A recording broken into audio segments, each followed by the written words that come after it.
Hello, everyone. Welcome back to another fun-filled podcast adventure. Hooray. My name's Mike. Midnight Mike or something like that. You want to try that again? It's Mike. I'm going by Mike. Over. Midnight Mike. Little Mike there? Gretchen's over there, too. Yes. I hate this place. Nothing works here. I'll quit today. Absolutely. We will both quit today. Maybe I should just quit and shut the show down. But I'll quit today. Just like this. Watch. We do have some big time... Gretchen quit. He went dark. That's it. I'm done today. He logged on and then he's logged off. Okay. Well, that's... I may have to go off air right now. A little disconcerting. It's a black screen, but I will say this. It is a nice matte black that Gretchen has up on screen.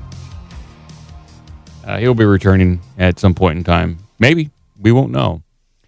We do have some Alex Jones news. We have Alex Jones clips of the week that we'll be getting to, probably sooner than later. And I have headlines, some big-time headlines. We've got Comet news. People love Comet news. And Eccentric. Like the cleaning supply? Not Comet cleaners, but comets that are entering our solar system and may provide general earthly destruction. We don't know yet. Unconfirmed. General destruction, not specific destruction. Just in general. And I do have a story about an eccentric millionaire who is trying to track down UFOs and live a lavish lifestyle in a bunker. So we might touch on that a little bit. In Bonnybridge? It's in the UK. I don't know if it's in Scotland. You know, he is an eccentric millionaire in the UK. So it's the most visited paranormal site on the planet, apparently. Absolutely, and that is not disputed. No, it's undisputed. Top place on the planet. No one is contesting that Bonnybridge is the most. If you claim otherwise, we're going to come over to your house and rough you up. No one would dare challenge that official title by the Scots in Bonnybridge. Okay, we do have some Alex Jones clips of the week, and then we'll get into some Alex Jones news. And so why not? I mean, the countdown could be on, people. Who knows? Let's find out right now. Maybe Alex Jones will be talking about his own demise in these very clips. Here we go. All right, we got August 14th. Here we go, going back in time a little bit. This is a quick one. And please print it for me. I'll come get it out of the printer. It's fine. I'm the king cockroach, buddy boy. It's totally sick. Hitler was a good guy. Let's do it. It's Bill Gates. Did he say Hitler was a good guy? I think so. Yeah, he may have been. Want to be saying that? Facetious. And we got another Bill Gates clip from him, so that's good. Bill Gates. How about that, Billy boy? And then that's my new favorite Bill Gates clip right there. That's pretty good. Oh, Billy boy. How about that, Billy boy? And we're going to go to the 15th, which is Friday. I want to see people with chains on their legs busting up rocks. It's time to kill all the cops in D.C. You need to get out there and kill them. Man, Sean Hannity, that's dumb. Man, there's some stupid people in the government. That's all I can say. No. That is incredible. There's only one thing I love as much as freedom, and that's, let's just say I'm gay. So you got the big old pink, titty there. We're going to rape you with a cactus. You want to hear more jokes? I want to hear more jokes. What's more jokes? Yeah. Was he lying about that one? Winky, winky. He may have been fooling us. All right, let's go to Monday, the 18th. Here we go. Garth Brooks is a serial killer. Howard Lutnick is Satan. I appreciate your call. Your phone broke up. I'm going to throw up. Holy mackerel. Jesus was screwing Mary Magdalene? What Bible are you reading, buddy? It's 19 and a half inches around. Larry Silverstein said he blew up the motherfucking building on TV. Might have heard of that. Jesus Christ said that. Thank you, Alex. That's a flesh wound. This is not a children's program. This is not My Little Pony. Why are you so retarded? You're a joke. You're a cokehead. You're a gay prostitute. You're a guy that plays a piano with your penis. Wow, you edit that one down. That goes right in the guidance counselor sketch. It certainly does. He saves that one for the bad kids that come in that are just about to flunk out of school, and he's trying to talk tough to him and let him know that you're not going to make it in this life, Sonny, if you keep heading down that bad road you're on. You're a joke. You're a cokehead. You're a gay prostitute. You're a guy that plays a piano with your penis. People do like that at parties. Or on national Ukrainian television, which is what he's referring to there. What I don't understand, Alex Jones, he said this. This is not a children's program. This is not My Little Pony. What? Really, this is a family show. I'm sorry, family show. Family show. Excuse me. It's family show. I'm serious, though. See, well, he's never said children's show. The veneers. Okay, fine. You're right. You never said children's show. Said family, because you remember in the U.S. we have the movie ratings. PG means you can watch it with parental guidance. Ah, yes. So he's saying it's a family show. That is, that InfoWars is designed to be listened to and enjoyed by the entire family, but with an adult present in case there are topics brought up that the children might have question about. It's not just for children. This is not a show for children. Oh. This is not a children's program. This is not My Little Pony. All right. Those are good ISOs. You can just drop those anywhere. Yeah, it's fantastic. You might want to pepper those during the OBDM intros. You could just run those live. Yeah, those are fantastic clips right there. It's 19 and a half inches around. I don't know. You need that one with the Adam Curry comment. Oh, yeah, maybe. Yeah. What are they going to do when the largest arms in the world rumble on through? Yeah, you may be talking about the 24-inch pythons there, but Hawk really only had 19 and a half around, but who knows? We're going to move on to Tuesday. Here we go, people. His name's Tom Artem Alexandrovich. I just got offered $50 million. I'm going to start a 24-hour network soon. My bones, they're burning. They're burning. They're burning. Ooh, they are going to crap their britches over that one. Remember how important you are. They're coming to kill me. What you're saying is so important, but your Skype just started degrading a little bit too much. You crazy people. His name's Tom Artem Alexandrovich. Perfect. Couldn't have said it better myself. Put that one right next to Tom Shimabukuro. I do have his names list over here. So Tom Shimabukuro. His name's Tom Artem Alexandrovich. Thrombocatopedia? His name's Pepperoni. Mr. Pepperoni. Okay. One last. We got Wednesday here, people. Here we go. Blow up all these civilians. Bongino's going to leave, and then they're going to replace Patel. Come in here. We're going to grab your balls in this room. I'm drunk. Cool. Joe, we love you. We appreciate you. This dude's grabbed my balls. She has the IQ of a cantaloupe. That's not good. This is mental illness, ladies and gentlemen. Trump is unconscious, basically, for periods of the day now. We should do a report on that, Joe. We'll just say that you're moving back into podcasting in your Fox show. What's wrong with me sending, jacking off on video feed to a 15-year-old girl? Jesus. What? That has to be out of context, Scratcher. That has to be. I don't know. Yeah. Trump, not well, apparently. There's been rumors that he is... he's not looking good health-wise. Tremendous chest pains. Yes, that and... Is this all because of his inability to drink water without two hands? Yeah, I think so. And it's bad news. Bad things are happening. He's an old man, and it's lucky that he's up and walking around as he is. So maybe I do have some Trump health news. We'll see if we can get to it. But first things first. I should probably talk about Alex Jones. And since we did his Alex Jones clips of the week, and so where does this leave Alex Jones InfoWars after his legal battle? It's been a long time.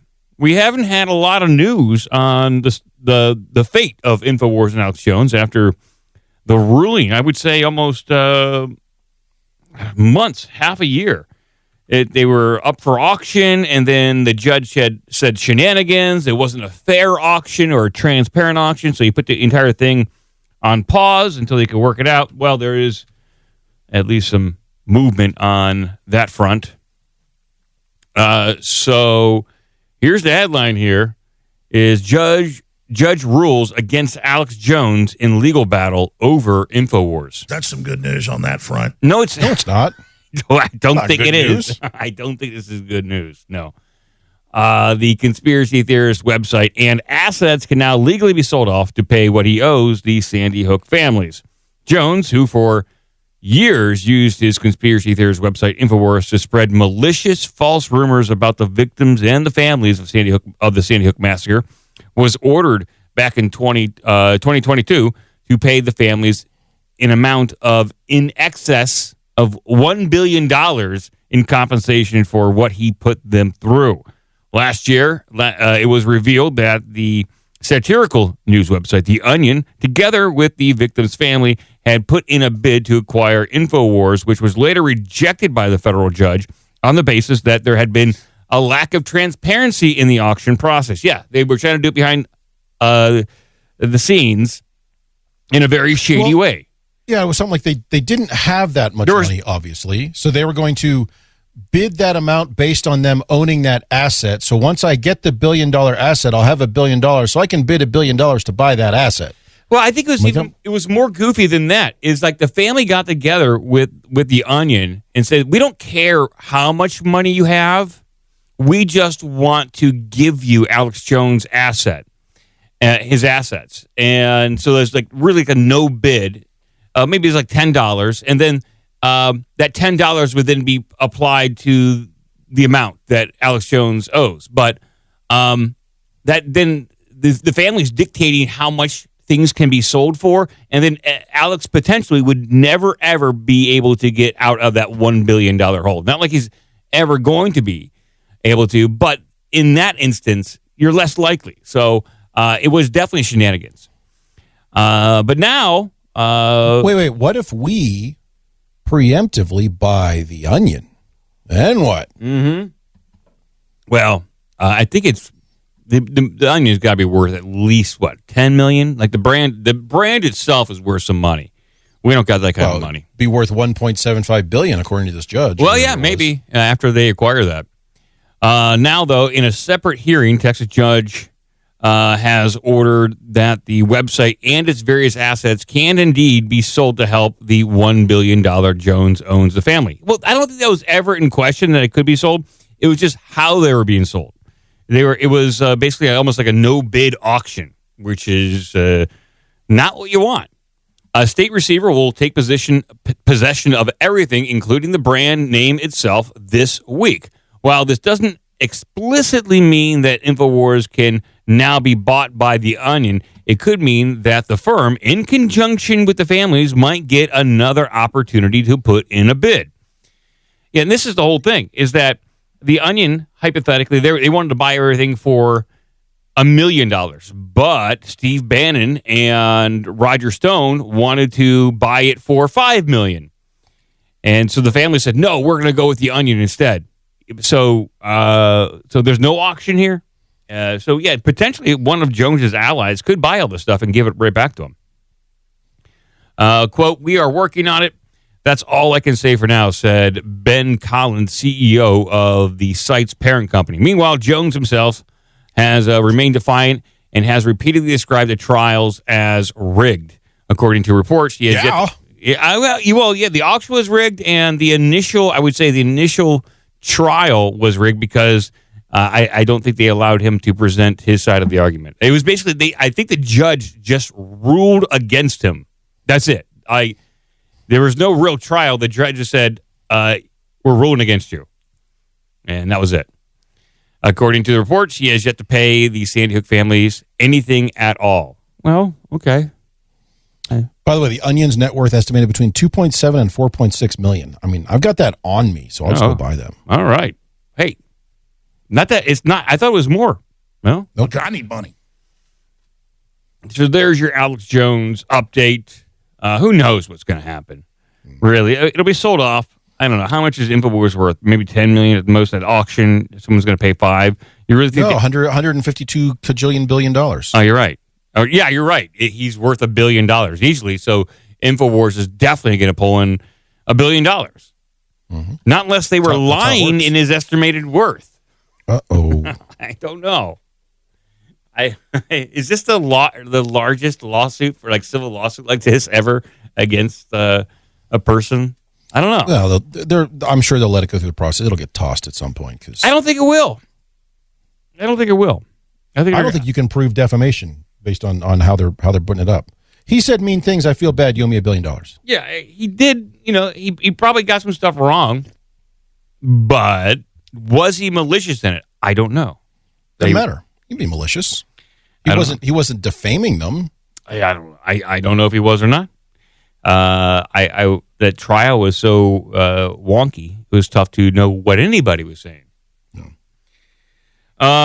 But there's your Alex Jones news update there. So that's he can always be a joke, a male prostitute, play a piano with his winky. He can do any number of things if he so. He could do masseuses, doormen, waitresses, baristas, bartenders. The list goes on and on. Yeah, you can do anything you want, Are you a mechanic? Are you a farmer? Are you a doctor? Are you a school teacher? Whether you are an auto mechanic, or you a farmer, plumber, a rancher, or a shopkeeper, or an insurance salesman, or a police officer, or in the military, or you should a lawyer, be Batman. or a paralegal. Batman. It doesn't matter whether you're a masseuse. He likes talking about masseuses. Are you the Hulk? Are you Superman? Are you Batman? Are you you go. Aquaman? Are you a this? Are you a furry? Are you a reptoid? Are you an alien? Mm-hmm. There's a lot of careers out there. Reptoid Batman. Well, let's get on to some scary stuff. All right? Let's get on to scary, terrifying stuff. Not sure I'm going to go there.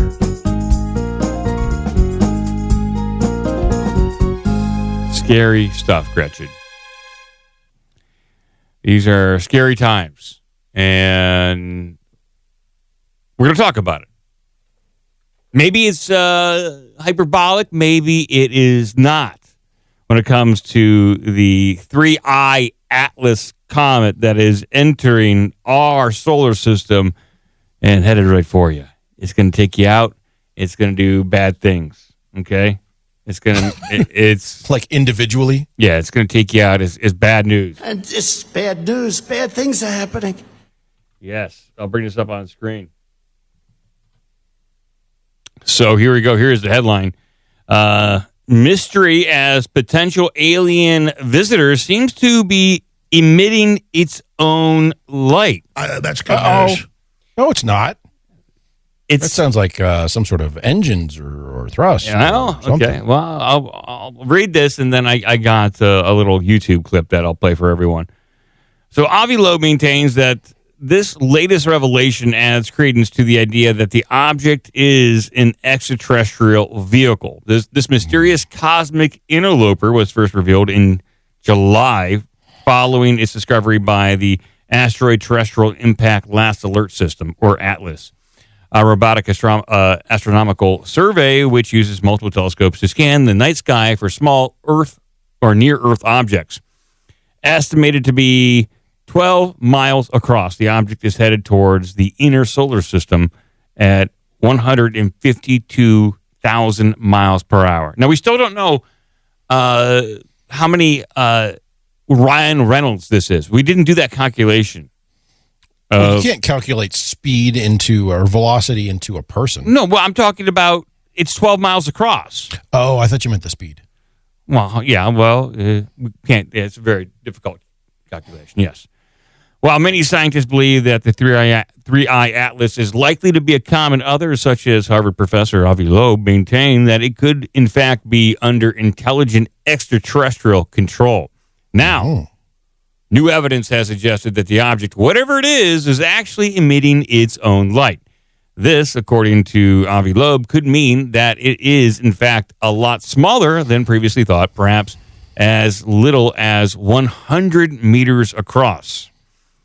The Harvard astronomer believes that this adds further credence to the idea that that it could be artificially constructed, perhaps an extraterrestrial vehicle with a nuclear core.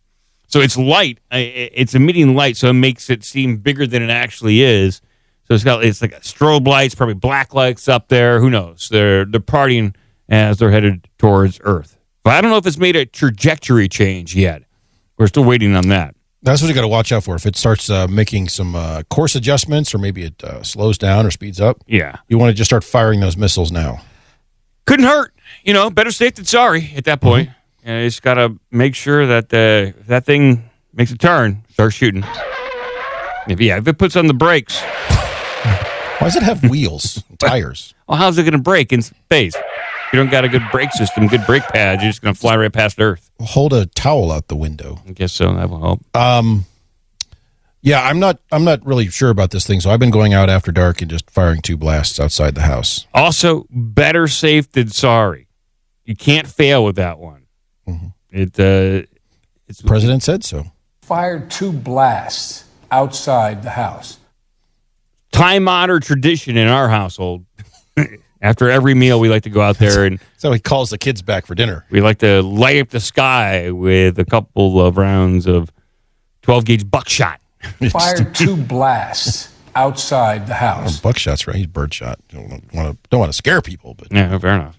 But here's let those aliens know what who's in charge here. Here's a YouTuber called Angry Astronaut talking about this, and he's been on this since the get-go, and so we'll see what he has to say about this. 3I Atlas again in the news in a big way. Most astronomers are absolutely enraged that Avi Loeb is bringing up the unconventional, sort of exotic possibilities for this object to explain why it is the way it is. And the latest one, well, that is the most dramatic of all. And once again, as I said at the beginning of this video, this is not some sort of clickbaity thing saying that we detected lights on Proxima B and all of these other ridiculous headlines that we've seen on YouTube in the past. This is something that is actually backed up by observational data. That is something to do with the brightness of this object. That is what has always been so confusing about 3I Atlas. How is it as bright as it is? As I have mentioned in previous videos, we're talking about an object that's at least 200 times brighter than the interstellar comet 2I Borisov was at the same distance. As a matter of fact,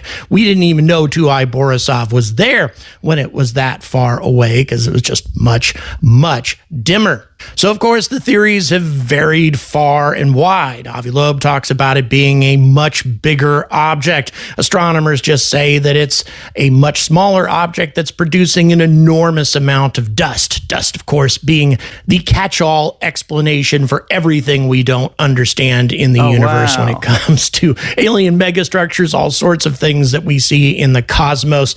Dust is the explanation that astronomers love to present, and if you don't agree with the dust explanation, then you're a nut job and you don't deserve to have your papers published. But in any event, all of that having been said, even that explanation doesn't make any sense, because how is an object like 3I Atlas producing this much dust without any detectable outgassing? Because the spectrographic analyses that have been done of this object thus far has indicated no gas whatsoever. You can't have explosive outgassing with lots and lots of dust without also having a lot of gas mixed in with that outgassing, and yet we've seen no evidence of that whatsoever.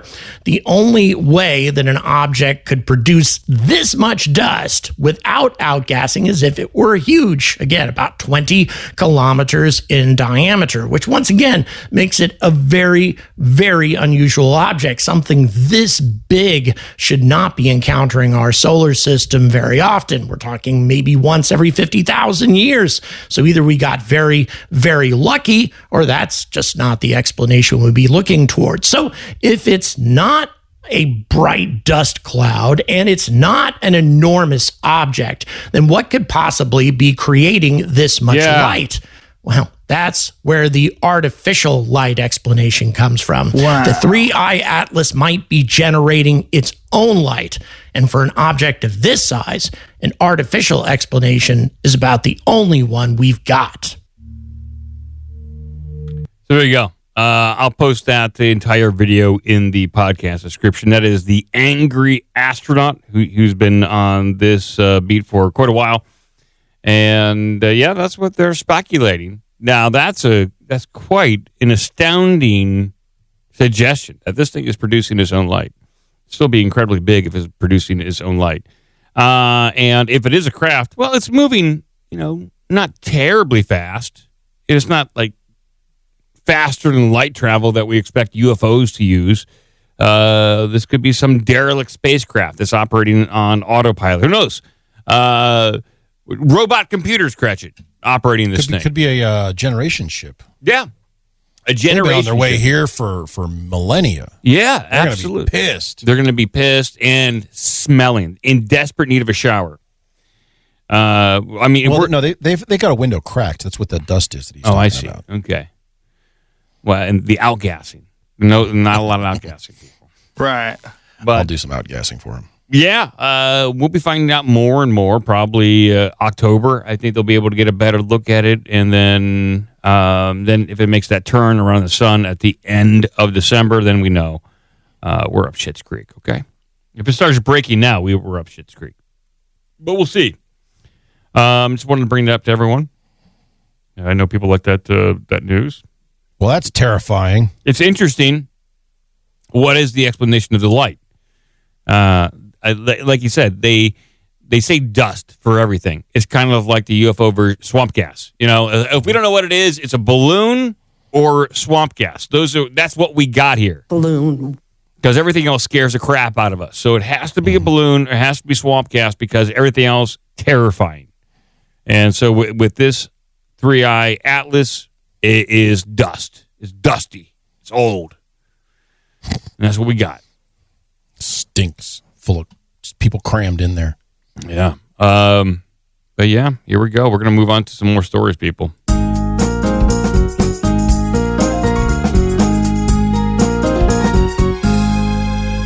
So this is what I got. I got a story called, it's just titled, Meet Britain's Real-Life Supervillain, Eccentric Millionaire that lives in a bunker beneath a Cold War radar dish and is convinced he is going to find UFOs. That's the full title. That's the full headline there.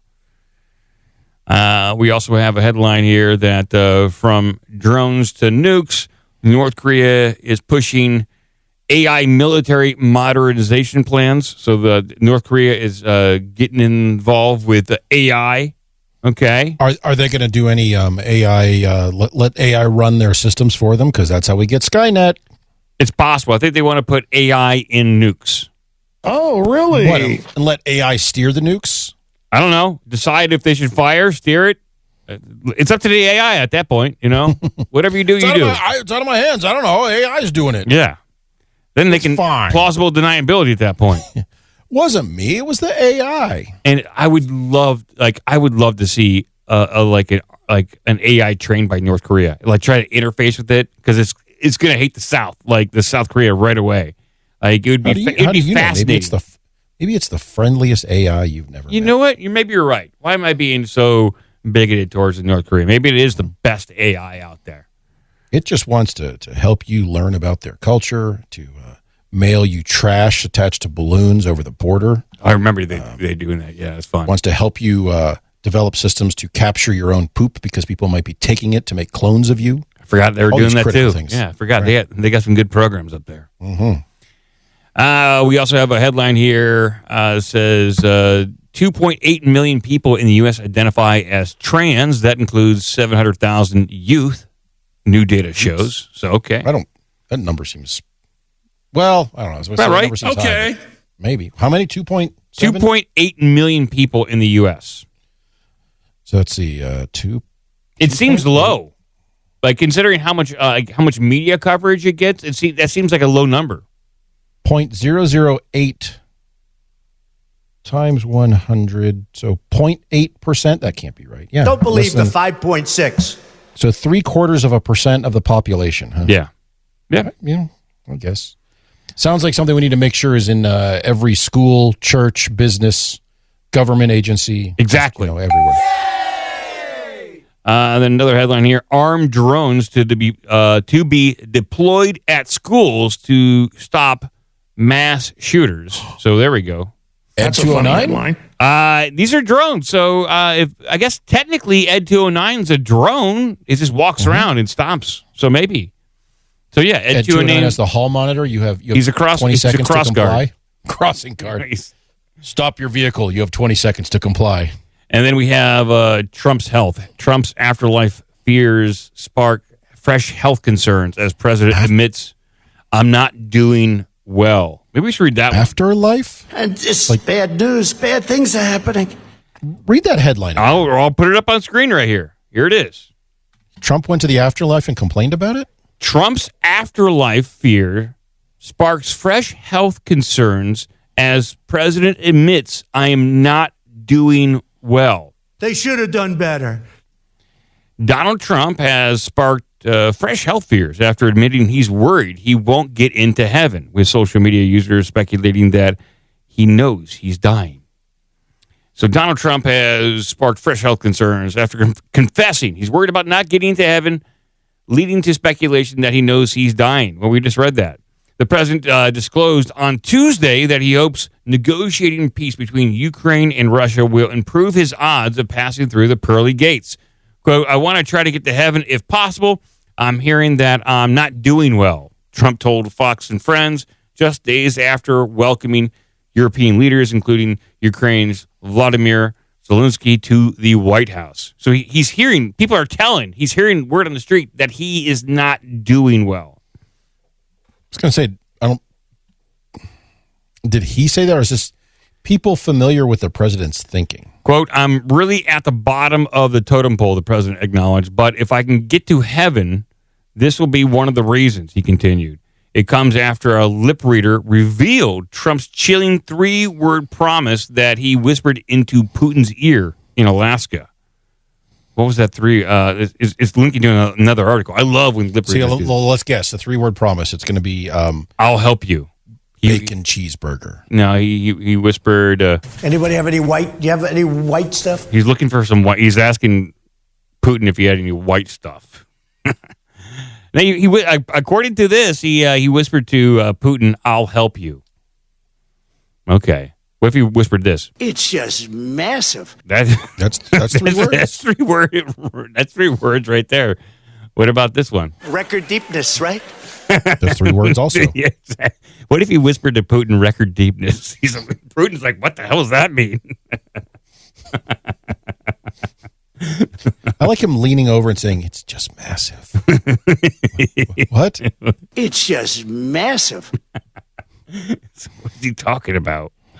What if he whispered to Putin this? We got a lot of milk. He whispered to Putin, "We got a lot of milk." Is that 4 words or? Yeah, I can jam some words together there. Milk. 4.5. We can jam some words together there. He felt the need to tell Putin that? Okay. Well, I guess that's important. He's always advertising American dairy. He loves it. Well, the 79-year-old's worries about the afterlife rapidly went viral as social media users theorized that the president's anxieties could be connected to his current health. Well, I think anybody who's in their 70s might be thinking about death and the afterlife and what comes next, because not a lot of people get to 80 or 90, especially somebody with the ankles of Trump. You know, you've seen his ankles. He's got big ankles. It's just massive. Yeah, his ankles are huge. That's what he whispered to Putin. He pointed down to his ankles. He said, "Look down. Take a look at my ankles. Take a look at this one right here. It's just massive." I bet your ankles are tiny. You got tiny Russian ankles. You don't got big American ankles. Dancer's ankles. Yeah, so one person on X posted, "I think all the reason an old man that spent his life nips deep in the 7 deadly sins would suddenly get desperate for absolution, and then ignore all of them except one. He knows he's dying. I don't know. I'm trying to find the actual quote on this. Oh yeah, they actually have a picture of his ankles right here. They're feeling his ankles are spilling over his shoes. And his ankles, they do not look healthy. Look at that guy. They said he appeared on Fox and said this stuff about dying. I can't find that video. Yeah, well, this is the mirror. Okay. But there is video of Trump in Alaska walking down the red carpet, just wandering, like he's wandering to and fro, like back and forth. He's like pulling a Biden. Like, I think Biden could have walked that red carpet a little better than Trump did, because it looked like Trump was swerving a little bit there. So, no, it's because his one ankle is heavier than. You know what? You're right. His one ankle is kind of throwing him off balance. He's got that fat ass ankle right there. Look at that thing. That thing's huge. It's just massive. But yeah, he's not doing too well. He's an old man. Dr. Barbarella characterized the condition as benign and common, adding that further testing reveals no signs of heart failure, renal impairment, or systemic illness in Trump. So he's probably going to make it to the end of his term, guys. So he just, he'll pull a Biden. He won't all be there. But I found this quote. Okay. If you want to hear him talk about it. Yeah. This sounds like a man who is acknowledging his own mortality. He is clearly at death's door. He is on his way to shuffle with his big ankle off this mortal coil. No. He's just talking like Trump does, and someone is taking one thing that he said and blowing it out of context. Oh, I can't believe that we do that. Mm-hmm. Mm. That's a Hitler quote. Maybe. All right. Well, I put the link in Carrot Shop if you want to hear him say it. It's about. Shoot, you have to get.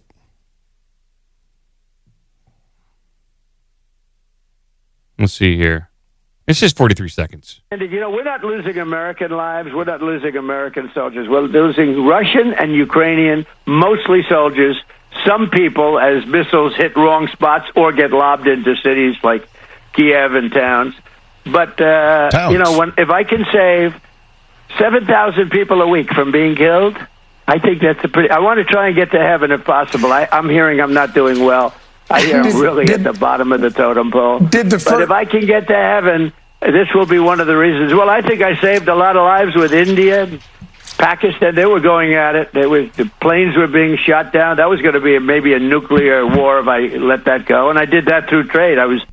He sounds fine. He sounds like he always has. Nope, he's dead. Died. It's AI fake Trump.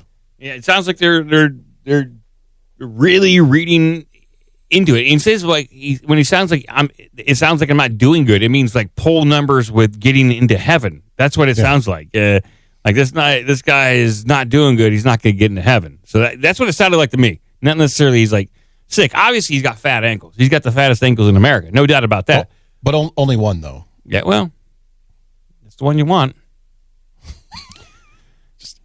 This ankle's normal. This one over here, it's massive. Yeah. Let's see here. I'm not sure what he meant by he said he's the bottom of the totem pole. I don't know. The phrase is generally the low man on the totem pole, being the irony being that's a reverse of what totem poles mean. The person at the bottom of the totem pole is the most important because they're holding up everybody else. So that's a fundamental misunderstanding of totem poles. But that generally means you're the lowest ranking person in an organization. So I'm not sure what he meant by that. Probably because he's dead. Maybe he's basically weekend at Bernie's at this point. Donald Trump, weekend at Trump's. Weekend at Bernie's himself. Yes, he's walking himself around, fooling everyone. He's exported his brain and his consciousness into a little robot, put himself in his own head, and he's driving himself around. Yeah. Do you want to meet Britain's real-life supervillain? I do, actually. Okay. Is he also dying and not getting into heaven? Well, we'll find out right now. Wow, you amped up everything for that clip. And I really did. Your drums are gone. I Jacked it hard over here. Sorry. Jack it hard and spit on him while I do it. Yeah, I jacked it real hard, but I pulled it down. So here is the headline here. I'll bring it up on screen, please. Yes. Meet Britain's real-life supervillain. Eccentric millionaire lives in a bunker beneath the Cold War radar station and is convinced he's going to find UFOs. Oh, really? Yes. There is a piece on this guy.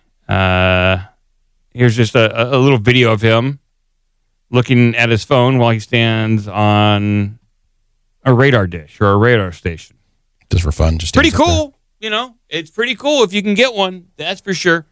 Let's read it. For sale? Well, there's early swooping, but there's well, he bought it. No, it's no longer for sale. But here's the article here. I want one. It'd be pretty cool. Some millionaires might be happy frittering away their hard-earned cash on speedboats, golfing, holidays, or perhaps the odd football team or two. But William... football team or two. Yeah, two. I got two of them. I'm making play. Yeah, he's got money. Two. But William Sachiti is far from your run-of-the-mill businessman. Much more bullfelled than Bill Gates. He has decided to use his millions in a far less conventional way. Naturally, that meant buying a Cold War RFA base and firing up the radar station to hunt for UFOs. Great. That's exactly what I would do. I would think he just aims it at his neighbor's house when the guy's trying to watch TV. And just fries their entire fries their entire electrics in their house. He cooks all their food in their fridge when they're at work. Just from his supervillain lair in a nuclear bunker beneath the RFA base in Norfolk, he is building what may be the world's most sophisticated UFO hunting machine. But don't let his secluded compound, legions of robots, or enormous leather swivel chair fool you. Mr. Satichi isn't taking his role as Norfolk's latest supervillain too seriously. Quote, I'm a bit of a hedonist, he told the Daily Mail. Hedonist? That's what it says here. Hedonist. Okay. That's what it says. I'm a bit of a hedonist. There's no point in being the richest man in the graveyard. I just want to have fun and let people track UFOs. Oh, that means we can go over there and use his radar dish? That'd be cool. Yeah, you just sign up. There's a shared Google spreadsheet you just sign up for. Well, he is a 41-year-old British Zimbabwe-born inventor and entrepreneur, best known for making autonomous delivery vehicles for the RAF, robots for the NHS, and for a particular unsuccessful appearance on Dragon's Den. You know what Dragon's Den is? Yeah, it's the what's the American version? Where you go and you pitch your stupid business ideas. Shark Tank. Shark Tank, thank you. Yes, it's that show. In 2017, he founded the Academy of Robotics with the goal of developing autonomous vehicles, robots, and AI systems. His crowning achievement was the creation of Cargo, a company which in 2019 made the UK's first roadworthy autonomous car. It was this goal rather than the hunt for extraterrestrials which actually led Mr. Satichi to make his unusual business decision to purchase the radar station base. Okay, so let's see. What is he doing with this? So he has purchased the site in early 2022 and converted it into the headquarters for the Academy of Robotics, where he now lives and works. So he's kind of like Iron Man in that way. Does he live inside the giant radar dome? That's pretty cool. It's kind of cool, yeah. So let's see here. So when I moved in, I thought it was going to look more like Tron, but it started to look more like Westworld, Mr. Satichi said, as he gave a tour of the grounds. However, the property's most obvious feature is its enormous Type 84 radar that looms over the Mr. Satichi's bungalow. This radar was once responsible for tracking and identifying every aircraft moving over the south of the UK, but it hasn't been in use in over 2 decades. Mr. Satichi's conspicuously villainous office is located deep beneath the structure, down a pitch-black corridor lined with enough concrete and steel to withstand a nuclear blast.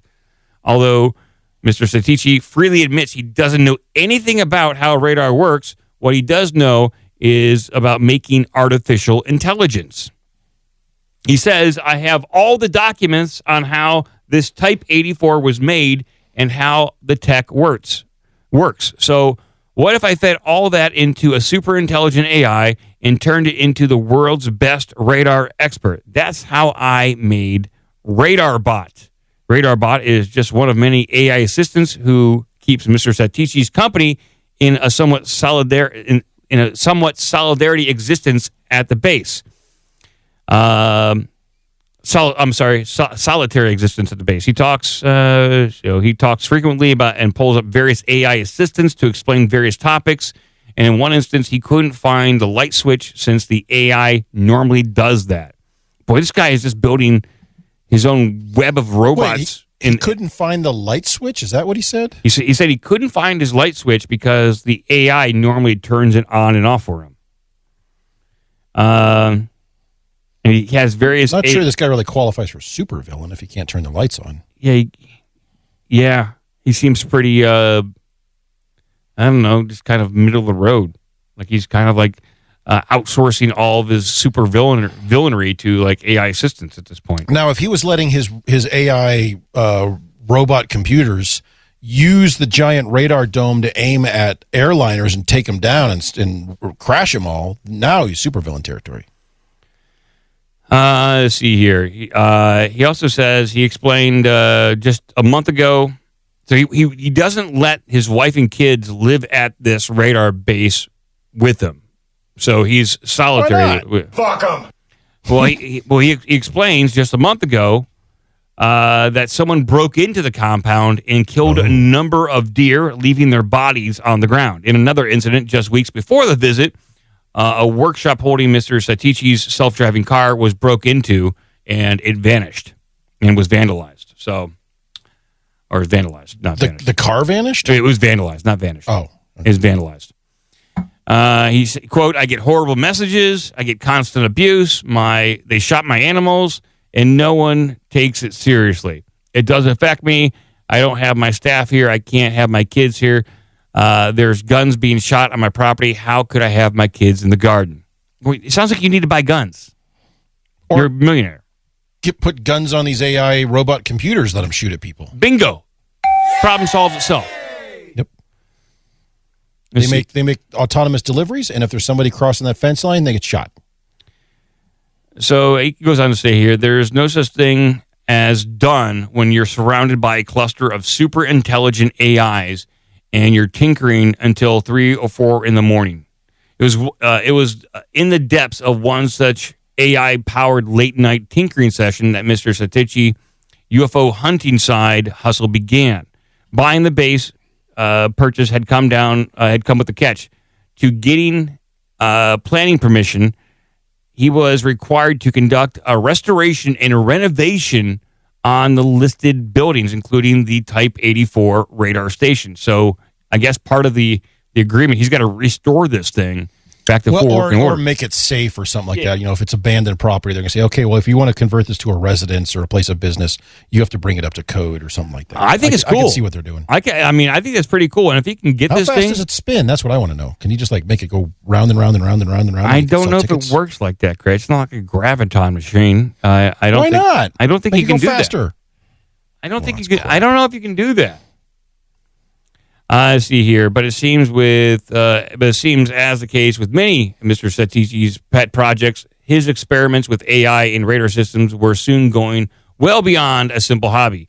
Since he couldn't use the Type 84 radar illuminator, it being far too power hungry for civilian use, he was limited to the smaller passive secondary surveillance radar. So instead of using the radar itself as an illuminator, Mr. Satichi's solution was to build a computer program that could listen for signals which are already out there.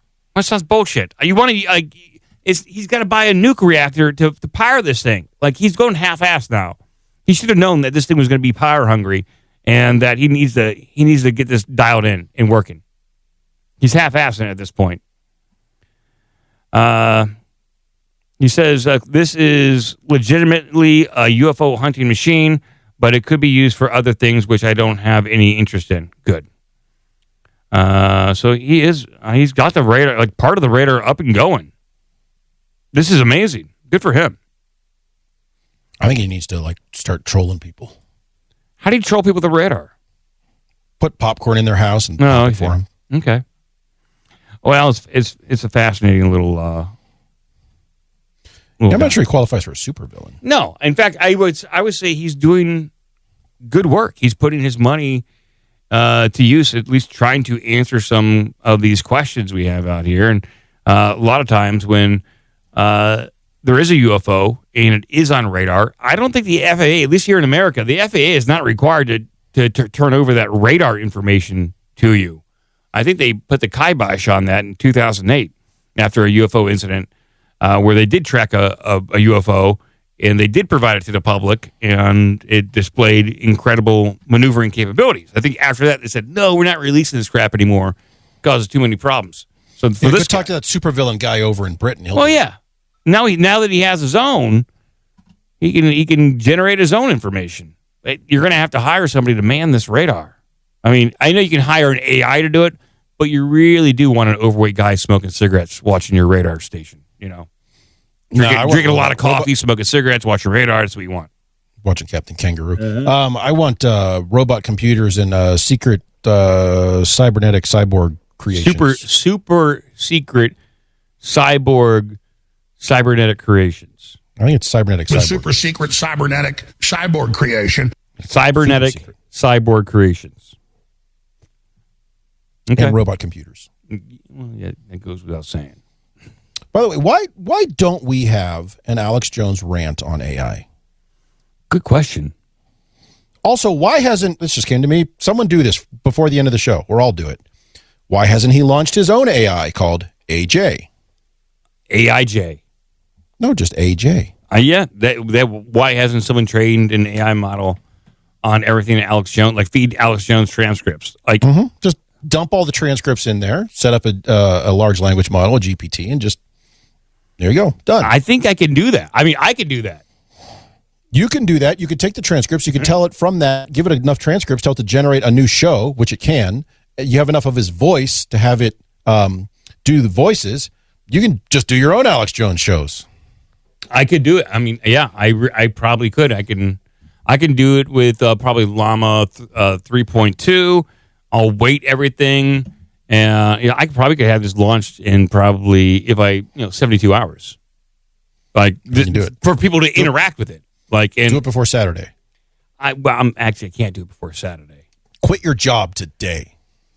I can't do that right now, but I could put something together if people like. I know Alex Jones put out some books. We have good like documents on them. Well, and Jix has all the transcripts. He's been pulling those down for years. Right, he has transcripts.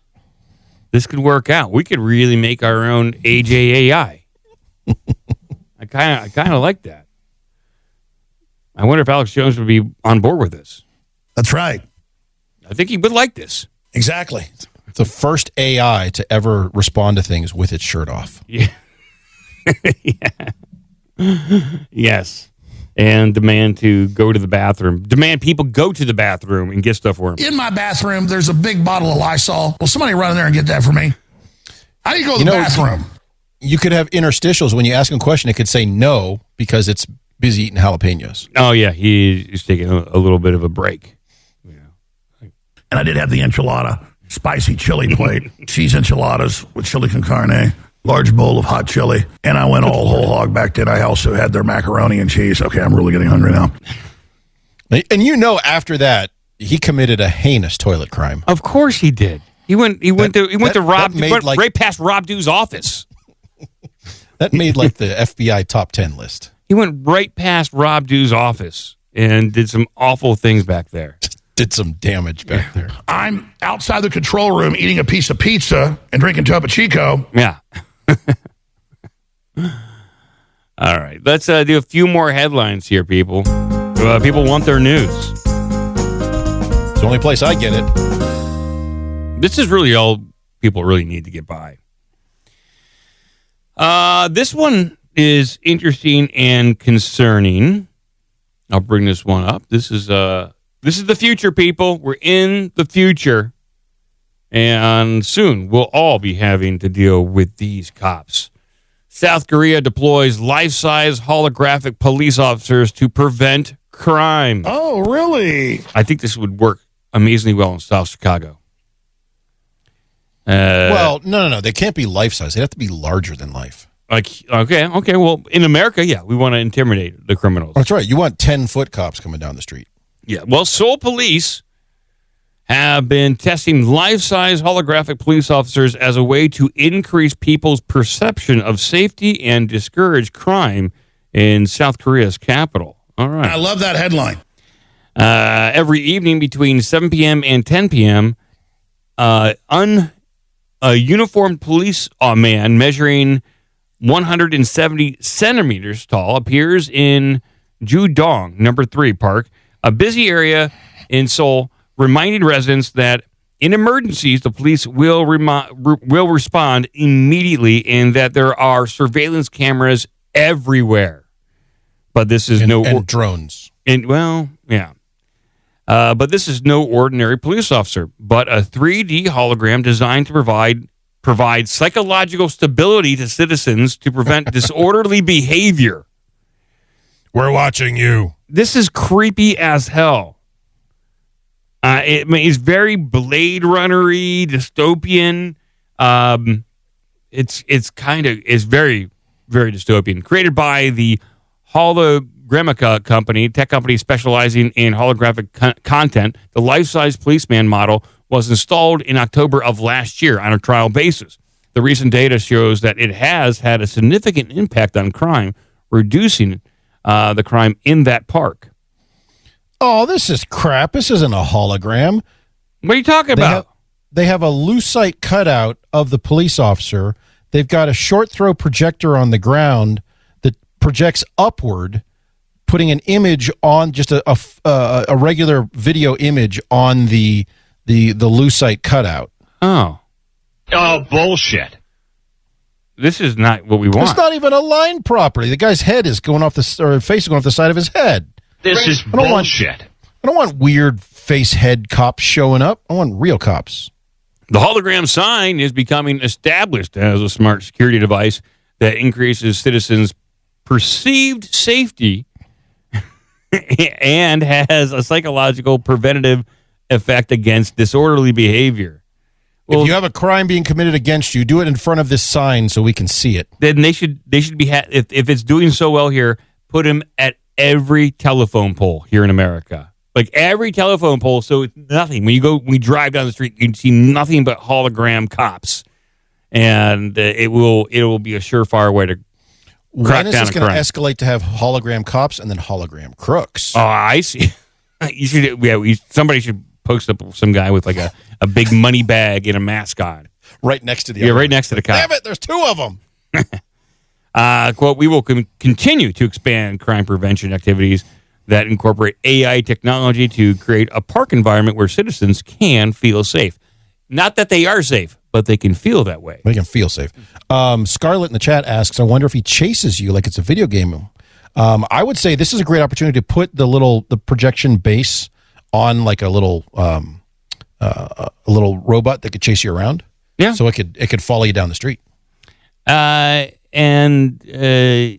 This cop is not talking back to you. I don't know if you can ask it questions. Like it's a hologram. It's a pre-recorded video. Like if it was like a true like AI, you should be like, where's the closest bathroom? Or I am in trouble. Pee on him. Like I don't have my phone on me. Dial 911 for me. Like a real way to help the citizens here. But that's not what they're doing here.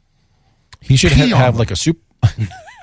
Yeah, like a superhero, he should have a phone on his chest. Yeah, if I go up and smack this cop, is that assaulting a police officer? Maybe. Yes, pee on them.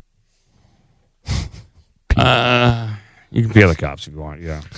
I'm so upset I can just pee on them.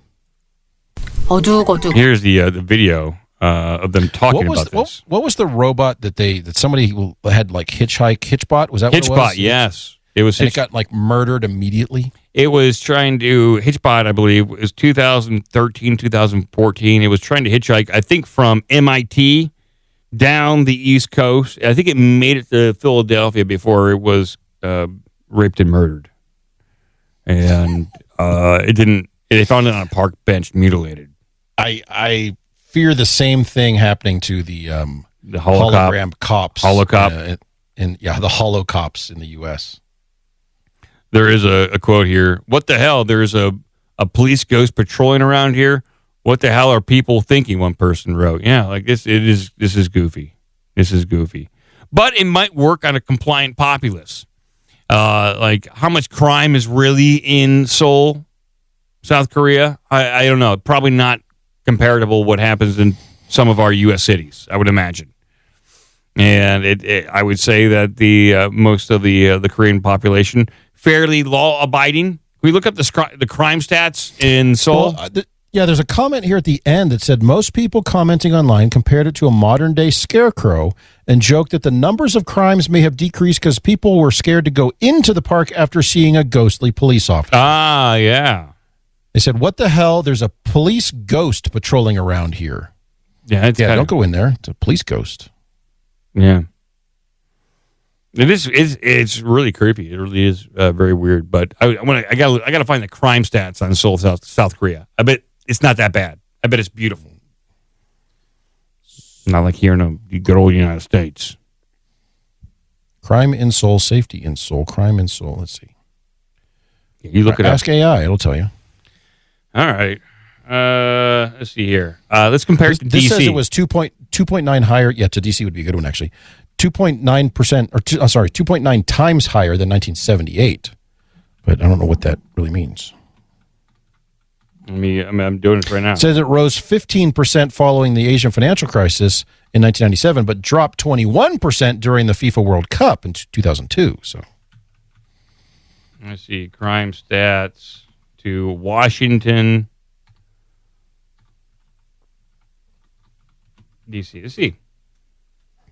Although I said Washington, this says most of the crime in Korea is related to corruption and financial crimes, not violent crimes. Let's see here. So the side-by-side comparison between South Korea and Washington, D.C., homicide rate per 100,000. Seoul has 0.5. Washington, D.C. has 27.3. Violent crime rate, very low in Seoul, whereas in Washington, D.C., it's about 1,100 per 100,000 residents. Property crime, very low. The trend in Seoul is generally stable, declining. In Washington, D.C., is a sharp decline, but still high levels. And then the crime perception in Seoul, safe, internationally low. In Washington, D.C., high, but improving, complicated perception. So the bottom line is Seoul stands out as an extremely safe city with homicide rates well under 1 per 100,000. Where in Washington, D.C. is still grappling with high per capita crime levels. So sounds like we need like 1 million holographic cops in D.C. I was going to say, so my analysis is that based on this one cop or one holo cop, they're doing way better than we are. We need millions of them. Yeah. Got to flood the streets with these holo cops.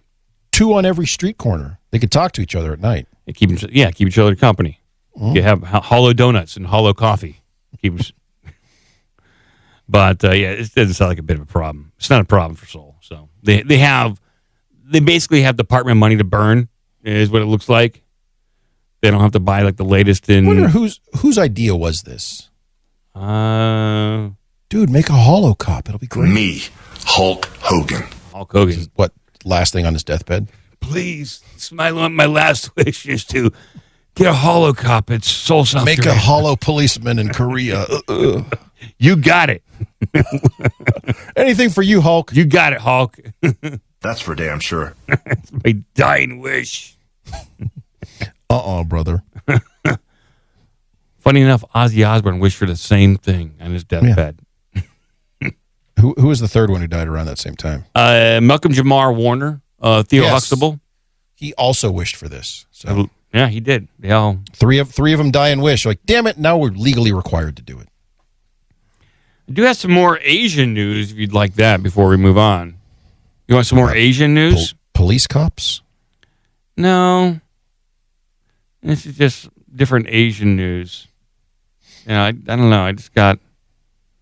I also have a story of a Bedford man wanting... he's wanted because he was using a toilet as a weapon.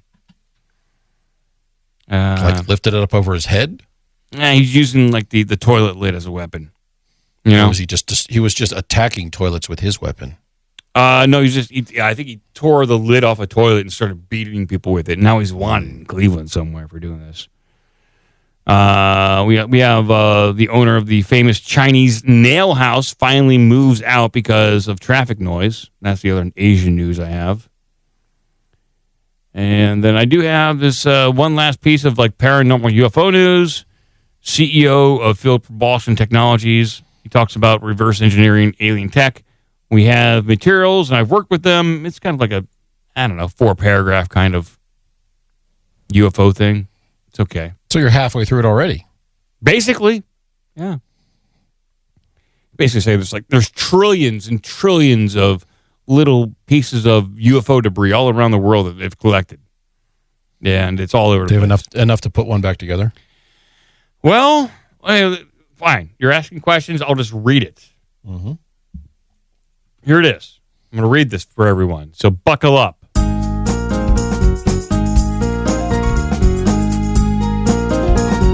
Spacemen, men from outer space, alien beings, UFOs. UFOs. Who says UFOs? No one says that anymore. We got to bring that back. Spacemen.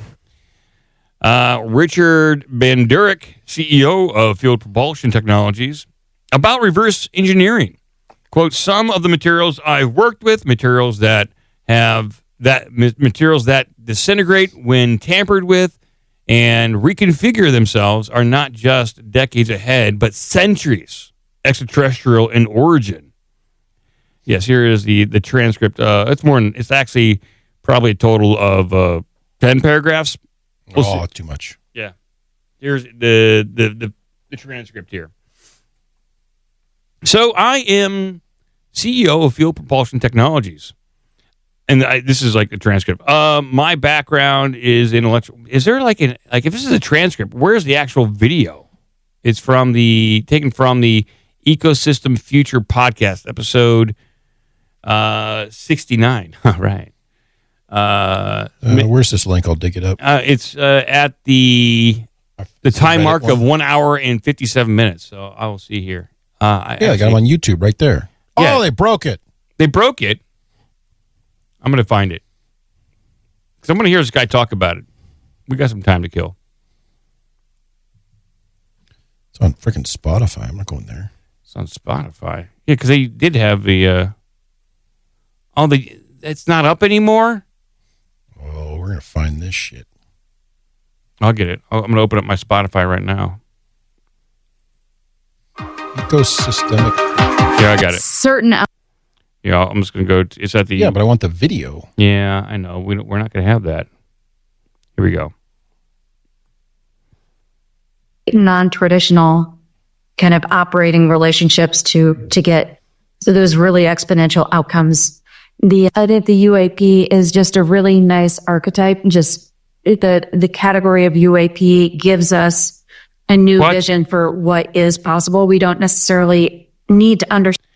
But the timestamp is not correct because it must be different than on YouTube versus what they have on Spotify. All here. That's where we get to who's really got some expert space. So that's who Chance is. And the part owner that used to do reverse engineering. And one of the things that came out of there is some of the NGOs that were trying to reverse engineer advanced technologies that pinged us to look at some of the stuff they had. And that got me really curious because this stuff was definitely way more advanced than we actually have. So one of the things that ended up getting pulled into classified programs. And one of the things I wanted to look at was to see if the U.S. government actually was using these technologies. And it turned out that my conclusion was the U.S. government was not. So from there, I ended up working in a number of different companies. I had a project with DARPA for a while. And what we were trying to do was some of the things we observed that you could have longitudinal forces inside of composite conductors. And these composite conductors weren't actually conductors. They were something in between a conductor and an insulator, and they were usually a very complex structure. And some of the things that we explored was if we had very small particles that were very closely spaced and we had accelerated charge that would go from particle to particle, we could generate an external force or a very large force. Duh. And that was like real similar to what Ankar's working on. He's seeing the same effect when they accelerate charges a very short distance. They can generate an external force. Our application that we pitched to the NSF that we worked with Hannah was that we could probably use these forces for propulsion. And in our case, we're not using a large capacitor disk. We are using very small nanoparticles, and then we have the charges accelerate inside the particles and then tunnel to the next particle. And then we're under phase 2 right now. Now, some of these other materials that we looked at, some of the other strange properties that they have is real similar to what Hal's doing. It's you could have some of these materials that were built similarly, and you had them set up instead of being a long, thin antenna, you could put them into a cylinder. So all of a sudden now, for the ends of the antenna, now you have a significant amount of area. And in electromagnetics, what they do is they have something called the gauges. And in electromagnetics, what they say is there's no radiation coming out at the ends of an antenna. So in our case, we're pretty sure because some of the experiments that we had done in some of the places I've been, I'd actually seen what we call electroscalar radiation, which is similar to what Hal's working on. Haller's working on. Okay. Hey, I don't know. He just needs to get to the fucking point here. And I guess what's bookmarked here or kind of emphasized in this transcript is, so one of the ones with what we're trying to figure out how these rather large craft, which people call triangles, would be able to disappear on a dime. So when we're set up looking at these triangles, when they decloak and they reappear, we didn't see anything like that. What we really saw was it appeared to be that these triangles were taking whatever was behind them and actually projecting it in front of them, which might be the equivalent of taking light rays and bending it around the actual triangle. Okay, that's interesting. These are really curious types of materials. That's how we could tell they were extraterrestrial, because these things weren't just decades ahead of us, they were centuries ahead of us. Okay, so, all right. And this, tons of people apparently have this material too. Tons of people have this material. So, okay, it's just out there floating around. You can get your hands on it, I guess. It's everywhere.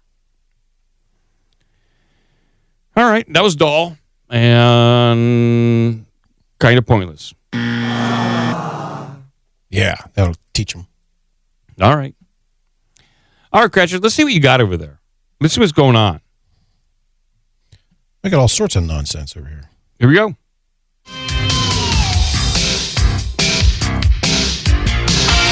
Oh. We'll start with this one because it's funny. I like funny things. I like to laugh. Big fan of laughing.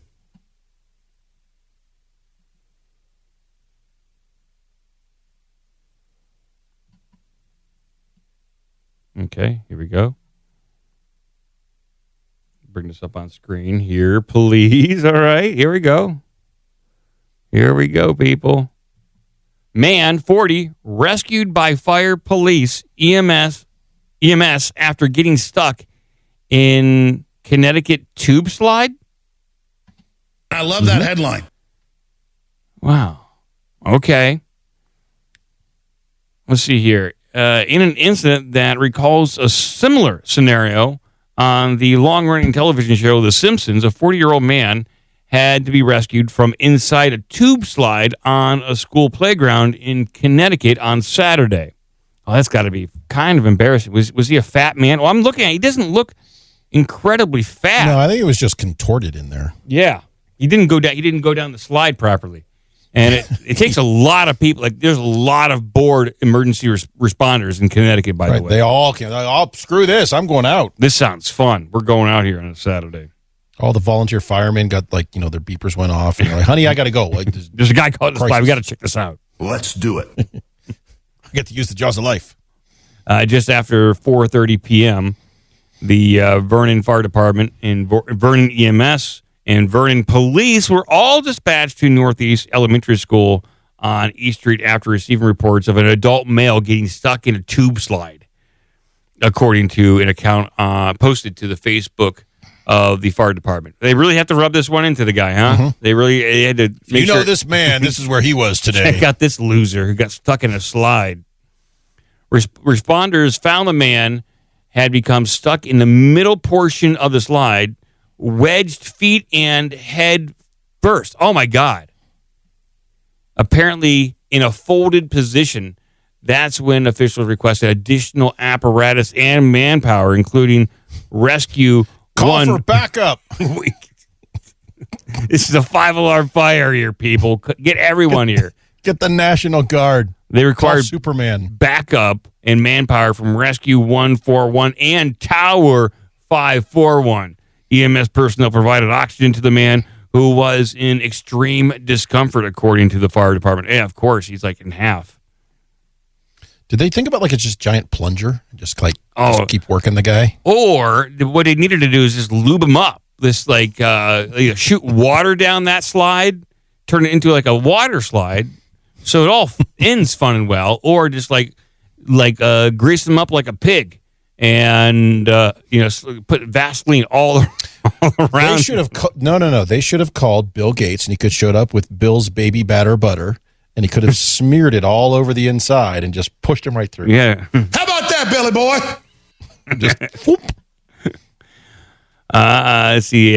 Tower 541, meanwhile, used its aerial ladder to stabilize a section of the slide. Hey, we get to use the big ladder. Finally, we can make fun of this guy and hover above him and ridicule him as we save him. Lil Derp in the chat says they should just pee on him. Exactly. That lubes them up. Anything. You just want to get water in there in order to hope to bust them free. That's what you want to do. So pee on them. Yes, pee on them. It's what it says in the manual. I guess so. Everyone line up at the top. The patient was freed within 30 minutes and was evacuated on scene by EMS, according to the fire department. The man refused treatment and transport to the local emergency room. Yeah, he didn't want to pay for that. He just wanted to be freed. He didn't need... Refused to be identified. Yeah.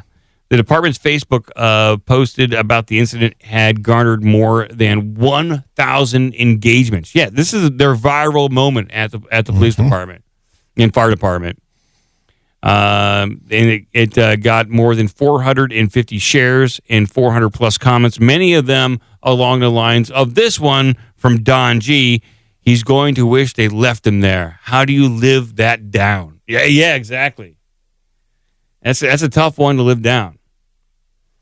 In the episode Brush with Greatness from Season 2 of The Simpsons, Homer, the hapless father of the Simpsons clan, gets stuck inside a water slide and must be rescued by crane, whereupon he is booed by assembled bystanders, which I hope they did in homage to The Simpsons. Like all the EMS and police circling the slide for this guy did boo him. So I hope that it happened. While there is no record of a similar event in Boston, in August 2023 incident involving a Boston police officer videotaped exploding from a metal slide at the City Hall Plaza set off a viral sensation. Okay. Now, I believe you actually did have, to help maybe explain the story a little better, you have something that accompanies this story in the form of a song. So people didn't understand there's a man stuck in a slide, and the whole town came out to get him loose. Here's a song to help explain it better.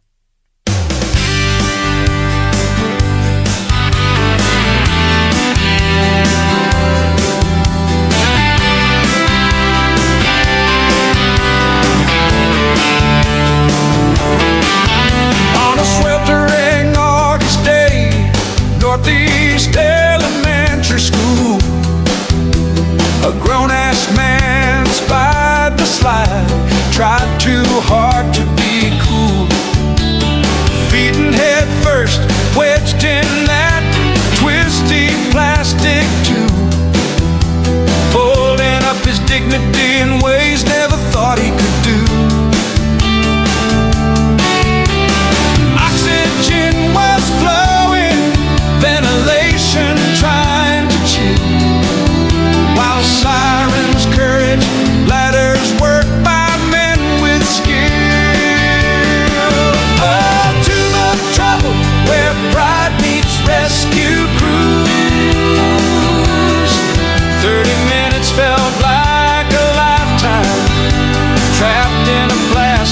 tune. Your body may have been stuck, but your spirit stayed loose. From the tube of trouble, they extracted his fat caboose.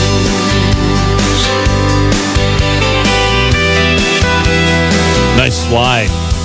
Firefighters came with buzzsaws, tower ladders held it tight.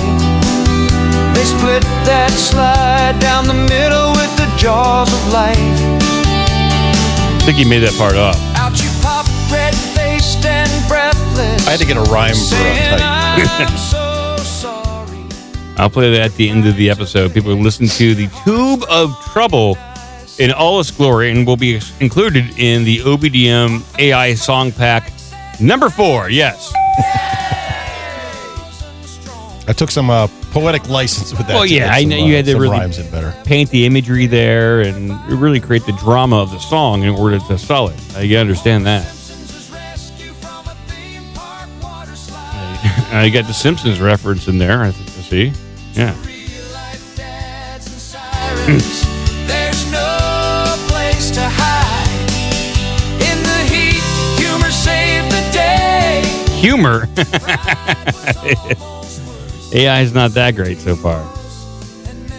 It's a good song, though. It's a nice, easygoing, upbeat, inspirational country song. That's what we want. That's what we love.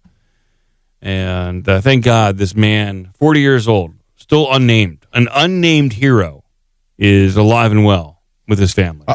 I'm wondering if they got such a viral social media response. You think they're going to start staging these sorts of things? Well, I think this is a perfect story for a Netflix movie. And he should sell the rights to getting stuck in this tube slide to Netflix.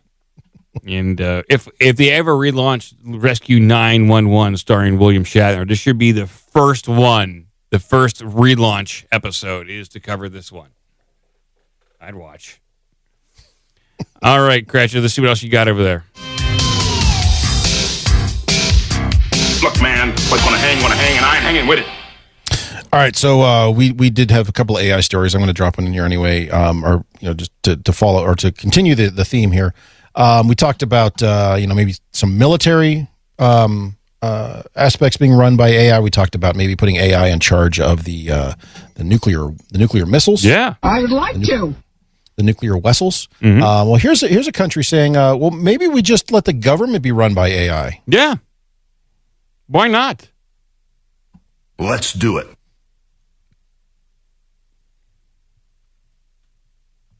Yeah, Albania considers creating ministry run entirely by AI to fight corruption. Oh, really? I would be interested to see the results. Probably the AI started committing crimes. And how corrupt do they got to be, like publicly corrupt, in order to consider this? Like they got to be absolutely bottom of the barrel, top-notch corruption going on over there. It's like, okay, obviously we have no business running ourselves. Let's hand this one over to computers. But can't be worse. Albania is integrating artificial intelligence into work of state institutions to fight corruption and speed up the process of joining the EU. The idea of creating a ministry fully run by AI is even being considered, Politico reports. According to reports at a press conference in July, Albanian Prime Minister Edi Rama stated that AI could become the most effective element of the government and a tool for fighting corruption and increasing transparency. Quote, one day we might even have a ministry run entirely by AI. That way, there would be zero nepotism or conflicts of interest, he said. Well, maybe. What if the AI has a conflict of interest? Yeah, well, it depends on who trains that AI. They're going to have biases in there. There's always going to be potential. We've had stories about AI, what was it? It started sending fake emails to get other people fired that wanted to shut it down? Yeah, I mean, the AI worked to really protect itself from being shut down. So it resorted to some dastardly supervillain-like tactics. Let's see here. Although no official steps have been taken yet to integrate AI tools into work of state institutions, Ramos urged the idea to be seriously considered. According to the outlet, AI is already being used in Albania to monitor public procurement, which is an EU requirement, as well as to analyze tax and customs operations in real time to detect that'll violations. Go well. Oh, Jesus. This is not good. Let's put AI in charge of looking at our financial transactions because the government said so. AI is not good at this stuff yet. Like, AI is not, I don't think, really good with numbers yet. It's good at guessing, like, the next word and, like, the next sentence. I don't know if it's really good at numbers yet. I don't think it is. I think it sucks. Huh. When you ask how much you owe in your taxes, and it just says 2, maybe 4. You owe 2. Great. 2? Try again. Oh, I'm sorry. 9,800,000,000. 8,737,540,000. Somewhere between those two. You pick. Well, this is an interesting idea, but I could see like it not working out very well for Albania. But not that it's working out so well right now, so maybe this would be an improvement. So there's a further article on this one at Politico where they're talking more about it, and they said, where is it? He said, why do we have to choose between 2 or more human options if the service we get from the state could be done by AI? Societies will be better run by AI than us because it won't make mistakes. It doesn't need a salary. It can't be corrupted, and it never stops working. And it only makes common sense. Mm-hmm. That's what you want. Government working around the clock for you. For you or against you? Oh, no. Well, Gretchen, that was disturbing, troubling news. So let's see what else you got. All right. Really? All right. You want to feel like an old man? Yeah. Really? Here's an old man story. I don't know if I want to. I said that without thinking about it. Well, too late. Okay. There's strange and scary things that you and I don't understand are now apparently official. Okay. Cambridge Dictionary's latest additions include skibidi, tradwife, and delulu. And I've got 3 stacks on this right here. Okay. The increasing use of TikTok trends and social media terms in everyday conversation has led Cambridge Dictionary to include skibidi, delulu, and tradwife in the 6,000 new words it has added to its online edition over the past year. Now, I know what tradwife is. You know what tradwife is? I don't know what I'm going to start looking these up. Traditional wife. It's so when you as opposed to like an AI wife? I think it means like a traditional wife that stays at home, raises the kids, and does more like house, like typical 1950s housewife stuff that you see on TV. Traditional wife, trad wife. Now, skibidi is a portmanteau of traditional wife. Yeah, okay, I got it. Okay. I don't know what skibidi or delulu means. I hear the kids sometimes when I'm walking around, they'll whisper skibidi bee or skibidi doo. All right, I'm looking stuff up here. But I don't know what it means. I don't know if they're making fun of me or... The definition I got from Merriam-Webster says, skibidi is a nonsense internet term connected to an absurdist YouTube show about evil toilets. I'm all riled up. Yeah. Okay, what about delulu? Delulu. I think it's delulu. I think it's delusional. Yeah, it's short for delusional. Oh, okay. Isn't that interesting? Not really. To those of us who spend less time online, some of the phrases the UK-based dictionary uses to show how these new words fit into a sentence may look like gibberish. How exactly do you describe the precise meaning of that wasn't very skibidi riz of you? Or, as Gen Z says, I've entered my delulu era. Skibidi. So I'm not sure how skibidi is used in that context. Riz, I believe, is short for charisma. Yeah, riz is charisma. Yeah. So I'm not sure what it means, showing my age here, of that wasn't very skibidi riz of you, so that wasn't very charismatic of you. I'm not sure really how that translates. I'm upset by this. I like words. I'm a wordsmith guy. Even this, I think, escapes the great Alex Jones in understanding what this is. I like words. I'm kind of a wordsmith guy. Yeah, this is... I don't know if this makes me feel old or stupid or both, but it's somewhere in there.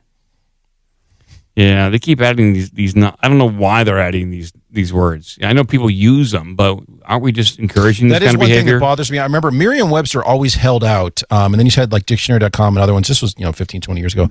They'd start putting in alternate definitions and alternate words that really weren't part of the accepted vernacular. And now they're doing it because they get clicks, and we're talking about it, so it worked. Exactly. As opposed to holding fast and be like, no, screw that. That's not a real word.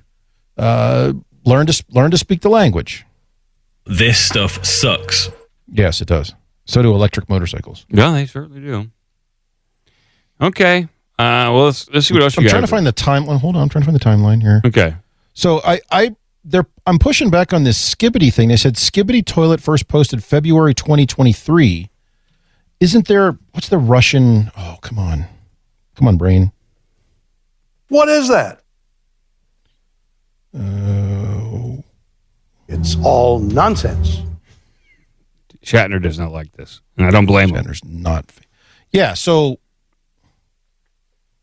Lil Big, which is a Russian band. Lil Big? Lil Big. Okay. They went viral like in 2015 or 16 with a song with Skibidi in it. So how can Skibidi be attributed to this video series from 2023 like 7 years later? I like to hear this song. Lil Big, Russian.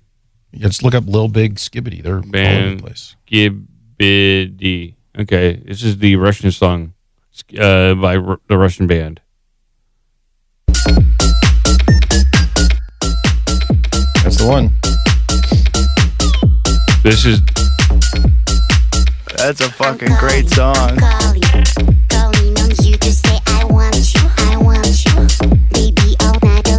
Oh, Jesus. That sounded really good.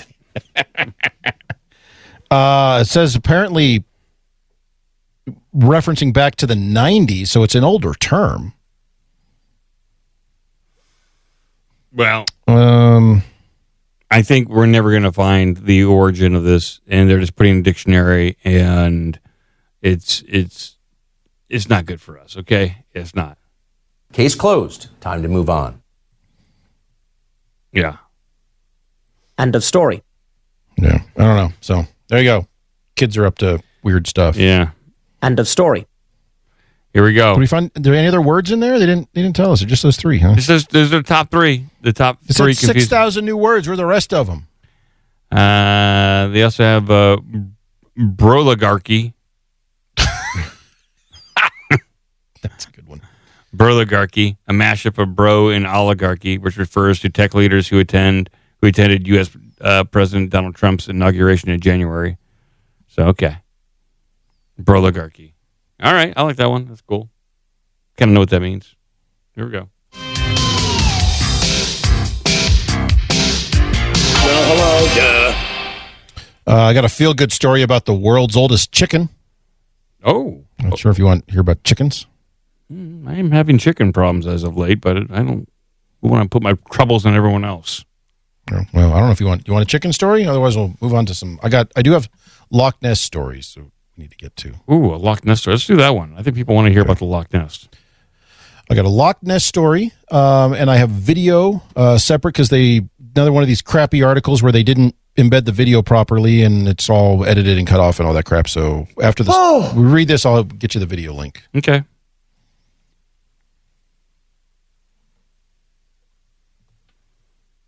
All right, here we go. Loch Ness campers spot something mysterious in the waters, and it's not Nessie. Man, I got mixed emotions about this one. Yeah, then what are we going to watch here? If it's not Nessie, what do I care about Loch Ness? I care about Loch Ness for very few reasons.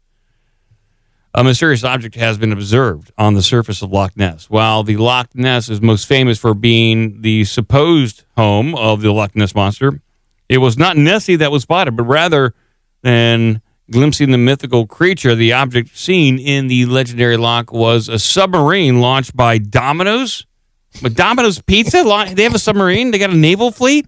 They got a Navy now. Holy crap. The food chain has made history with the world's first ever submarine pizza delivery.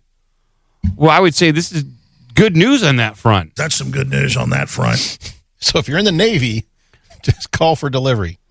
Powered by a 300 horsepower high performance engine, the submarine can be seen in video footage submerging beneath the surface and leaping out of the water, according to Domino's.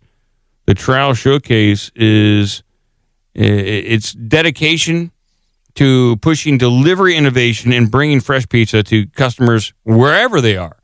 And that includes probably the Loch Ness Monster itself, if you think about it. Because who else is going to order Domino's Pizza at Loch Ness but the monster itself? Or all the tourists there for to find the Loch Ness Monster. Yeah, of course. Yeah, okay. Yeah, you got to feed yourself. You have long days of staring out the water, sure.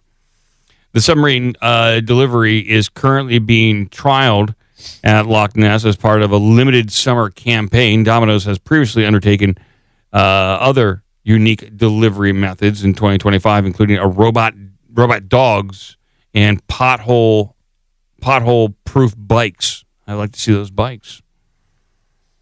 And there it is. It's cresting out of the water in a dramatic fashion. I would imagine that the pizza is it's no longer that perfect round shape that you want. It's probably mangled pizza. It's piled on top of one another. It's smashed together. It's all smashed into a corner. Like, I don't know, it's your pizza. Look at pizza slop. So I put the video link in the carrot shop if you want to see the Loch Ness Monster submarine in action. I do. And they probably do have like voiceover, like dramatic voiceover of this pizza. I hope dramatic. So. I hope so. In a world this you can't get pizza. This is a big deal when it comes to like pizza.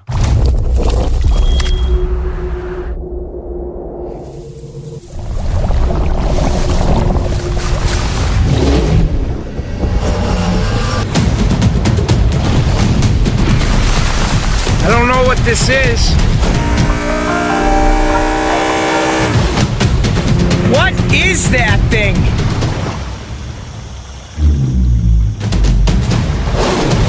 Oh my God, what the fuck is that, bro? Holy shit, look at this fucking thing. It's a baby fucking wheel, man. Quite an advertisement for Domino's. Quite an advertisement. That thing is going to be taken out by a Russian sub, though. You know that. Or maybe they think it is a Russian sub. Yeah, maybe. Have to surround it, attack it, take all its pizza. Yeah. To your point, that guy's clearly hot dog in there a little bit, but I am concerned about the quality of the pizza when it finally shows up after you. So you see this guy coming, right? And he's like zipping and sliding all over, and he's jumping out of the water and he's going back on. It's like, what's he doing to your pizza? Yeah. And who is the submariner who pilots that thing? Like, who, you know? He's the world's best delivery man. Hogan. I don't think Hulk Hogan was a submariner like that. You'd imagine that they would all have relatively, like, that's a unique job to have. And so they got to pay this delivery driver a lot of money. You know, it's not just something you just put out an ad in the local newspaper. Probably shouldn't do that, but maybe they did. Maybe that's how they did it. By the way, I did find the pothole-proof bike, which was disappointing. So don't get your hopes up on this one. So they just basically picked up the bike and carried it over the pothole? They went around the pothole. Yeah, they just steered around a pothole. Great. Way to go, guys. I could do the same thing on my own.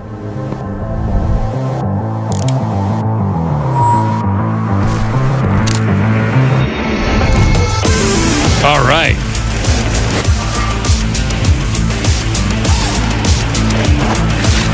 Electric motorcycles suck. Oh, it's got a stability system. And it seems to be no different than any other bike. Yeah. It's not doing much there. It's like basically a mountain bike. They made a mountain bike. Congratulations. They suck. I'm not impressed with this innovation. This is not a winner for me when it comes to Domino's. They're submarine top-notch stuff. Do you think we could request Domino's deliver via submarine? And when they say they can't, you tell them, I've seen it. I know you can do it. I'm technically landlocked, but I'd like for you to put that thing on the back of a 18-wheeler, and I want my pizza delivered, hell or high water, with that thing. I'll pay extra. Put it on the back of an 18-wheeler, fill the tank with water, put it in the water. I'll pre-tip you $5. Put that on the card. I'm a big tipper. I got a Finsky with your name on it. Get that thing here. It would be. I think this would be a big deal. Like if they turn this things loose, like on the Great Lakes. There's a lot of little party islands on the Great Lakes. I think this would be a big hit. What they say about the Great Lakes, though? Yeah. Well, the Great Lakes, you got to be careful. It can be very turbulent up there in the Great Lakes, especially Lake Erie. And we don't know how far down this thing can go before it cracks under pressure. Record deepness, right? Yeah, you got to be careful. It'd be like that one that went down to the Titanic. Yeah, or that most recent. What's he doing with my pizza? Remember that most recent submarine that imploded with that billionaire on board? I think this. Yeah, it wasn't the one that went down to the Titanic. Oh yeah, they were trying to. Yeah, they were trying to go see the Titanic. Yeah. Yep. I support the Great Lakes. Mm-hmm. Boy. Okay. Let's see if you got another story or two over there for us, Gretchen. All right. Let's see what we got.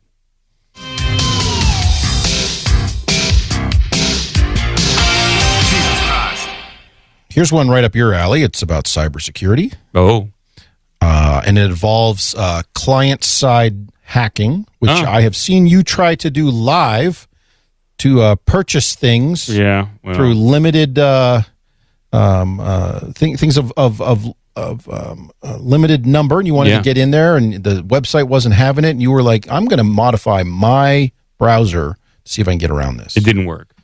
They're too clever. These guys Here's one that did work and caused all sorts of shenanigans with McDonald's, which, as you recall, we had a story just a few weeks ago about the McDonald's AI job application system was just churning out all sorts of people's information there, like millions and millions of people's information. Yeah, they really exposed people. With their password of admin or whatever it was. Here's the headline here. McDonald's free nugget hack leads to exposure of confidential data. Oh, really? McDonald's needs to stay away from technology. Just go back to making burgers and nuggets. Okay, guys? Focus on burgers. This is not working out. Stay in your lane. A series of alarming vulnerabilities in McDonald's digital infrastructure, from free food exploits to exposed executive data. What started as a simple app glitch developed into a months-long trial, culminating in the researcher Bob the hacker cold calling the company's headquarters while mentioning security employees he found on LinkedIn. The fixes were implemented only after extraordinary efforts to be heard. So probably this guy was a white hat hacker, found all these exploits, and since McDonald's probably doesn't have an obvious a bug bounty program, which is what some companies, like a lot of startups do. It's like, hey, if you find a bug, we will pay you. We'll pay you maybe $5,000 for a minimum one, maybe up to $20,000 if you find something that is absolutely critical. I don't think McDonald's had anything like that. And so this guy was desperate to get in contact with them.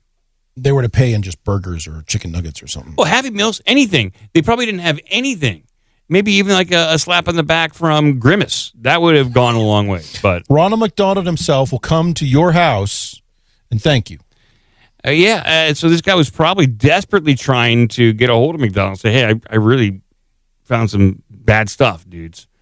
But it all started innocently enough with the McDonald's mobile app. The researcher discovered that reward points validation was handled client-side only, allowing users to claim free items like nuggets without sufficient points. Oh, God, Taco Bell might have the same thing.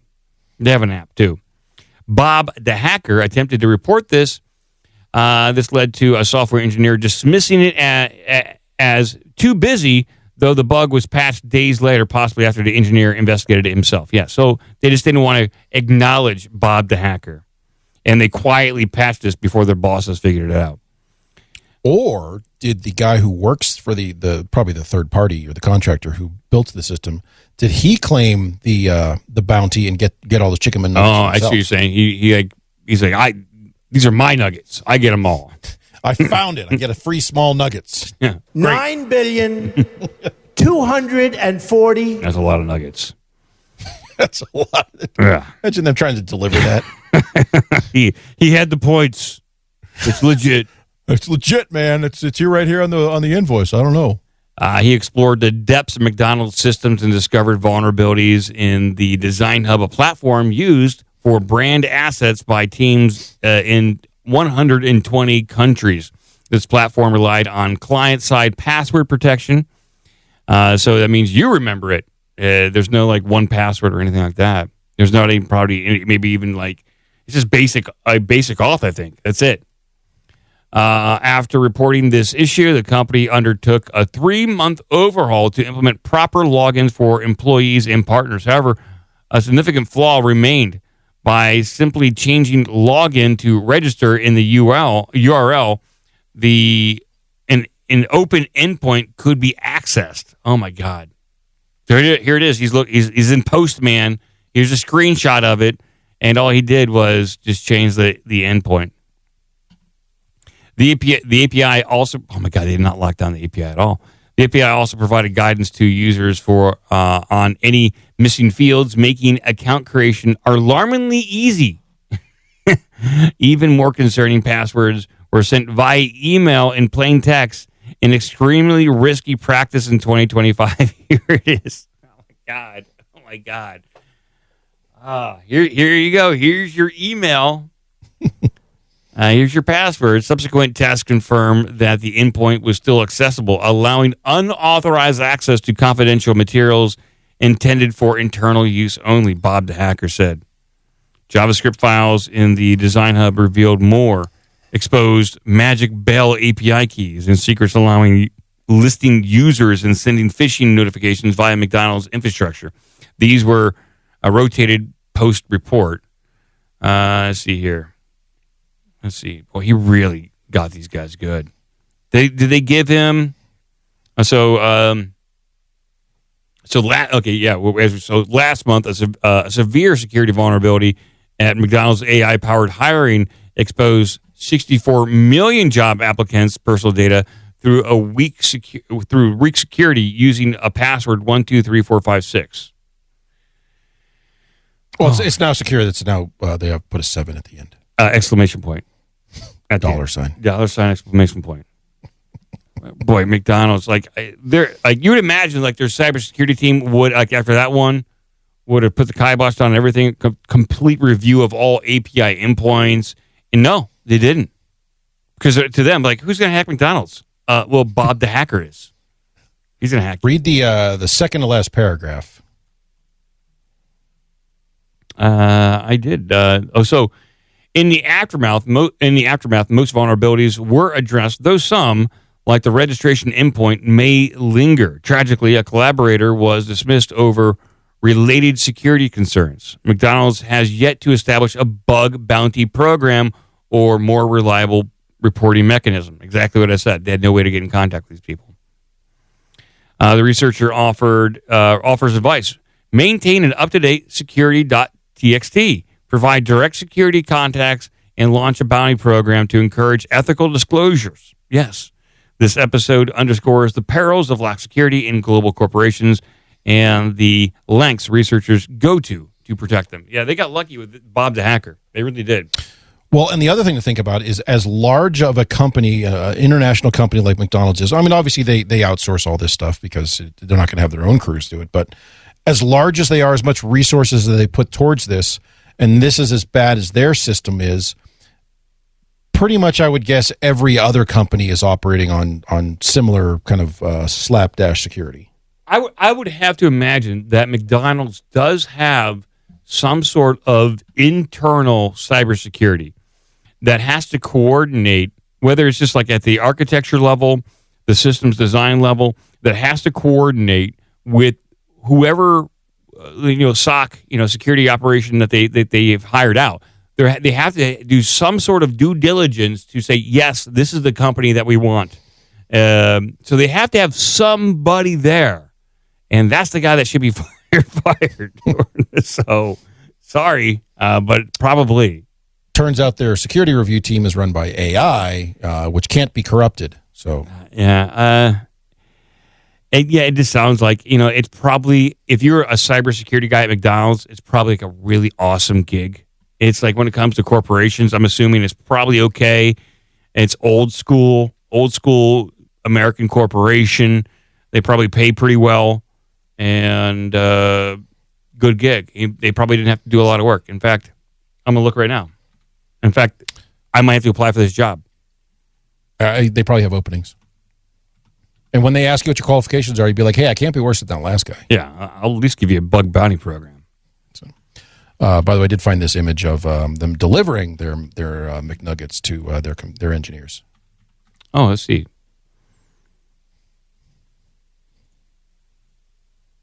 I see it right there on screen, right there. Boom. Oh, wow.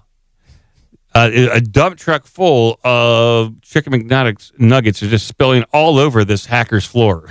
It's quite messy. Where's all the sauce, though? I mean, that's a lot of nuggets with no sauce. And I don't even like sauce, but... Hey, sauce is for closers. I you guess get dry nuggets. Let's see here. Cybersecurity analyst at McDonald's. It could be anywhere from $75,000 to $104,000. It's not much. That's operations, which I would probably go into in Chicago.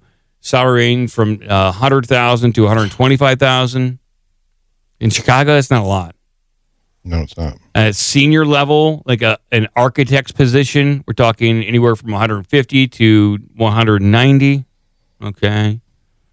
And then a cybersecurity engineer on the global technology team, which is what we're talking about. That's who is probably in charge of this.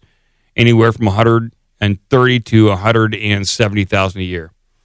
Yeah, they're going to be fired. How many McNuggets do you get with that? Well, I would imagine they would probably give you a per diem per month.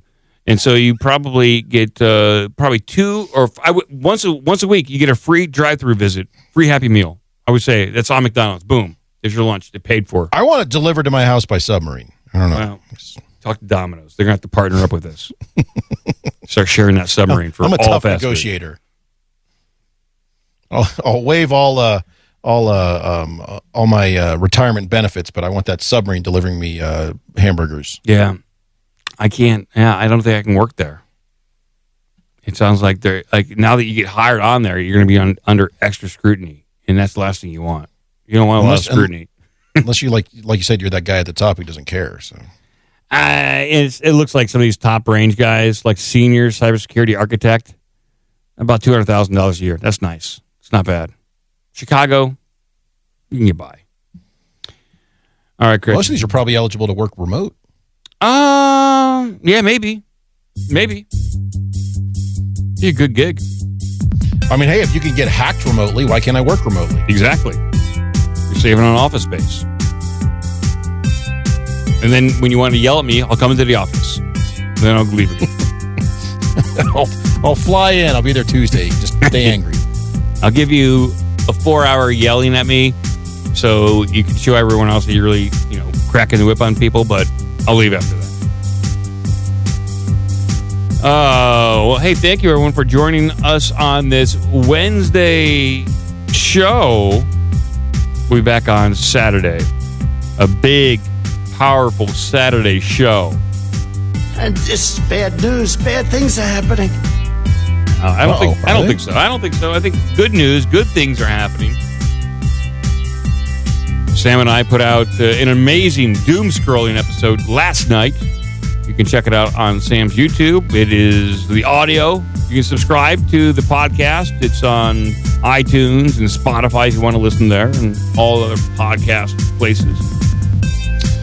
By the way, Ozark Trailblazer, a.k.a. Grand Slam, did the math and said it would take approximately 37 million chickens to produce 9 billion chicken nuggets. Whoa! That's right. That's an extraordinary amount of chickens. That's a lot of chickens. That's a lot of nuggets. It is a lot. That's correct. That's correct. Well, all right. Confirmed. It's written in stone at that point. I did like that hack started with a guy figuring out that that he could just change client-side values to earn points and then just get. Yeah, he was just like, how can I get some free nuggets? You know, it's all it comes down to is like, how can I get the system to work for me? That's what you want to do.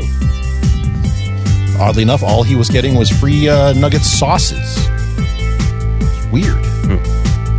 Now it makes me curious about that Taco Bell app I got. Free chimichangas for the whole Piss Army. Wow, tomorrow I've got 2 billion points. My wife would hate me. It's like, Mike, you spend all your extra time learning how to hack the Taco Bell app, and she won't even eat Taco Bell. So. Just the sauce packets. All right. Hey, thank you, Cratchit. Thank you, everyone. Shablagoo. Keep watching the skis. It's the Loch Ness Monster with your pizza. Dave, what have you done?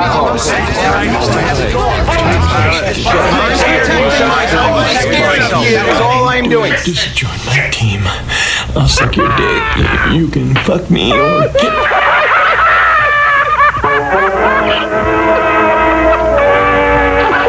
That's about all. Shablagoo. Sit, Ubu, sit. Good dog. Till next time, take care of yourself and each other. Well, now you know the rest of the story. This is not a children's program. This is not My Little Pony.